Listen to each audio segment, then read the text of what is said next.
In this video, we will be going through the live camera classification and batch classification. In order to use the live camera classification, user would have to select applications such as face recognition. By default, there is no face data in database. Thus, train data can be added in Train tab. Under Pre-process Input Data box, there will be Camera Input, Data and Images option. Applications such as face recognition, traffic sign recognition and handwriting recognition only allows adding train and test through camera input option. Fit the face into the blue frame and press red button to capture. After capturing picture using camera, please do enter the name for the inserted train data with no special characters. As an example, labeled as Michael Wong. Wait for a while letting the system to process the image. There will be a prompt message successful upon each success add train.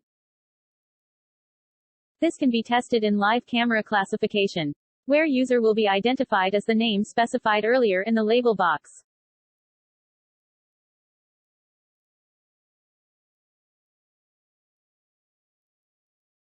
If user presented a face that is not existed in database will be prompted as visitor.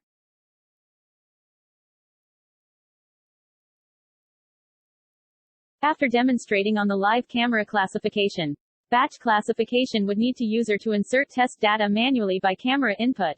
By using camera input, user have to fit face into the blue frame, and take a picture by pressing the red button. After test data is added successful, there will be a message box indicating successful message. Predefined application is not allow for user to edit the parameters in Settings tab. Batch classification button can be pressed. Every steps will be recorded under Log tab for viewing purposes, and the results will be displayed on the Output tab. Details output can be viewed as well by clicking Show Detail Output. The smallest distance, 16 nearest classes, positions and distances and parameters in Settings tab are shown in Detail Output. Thanks for watching. We hope to see you in the next video. Bye.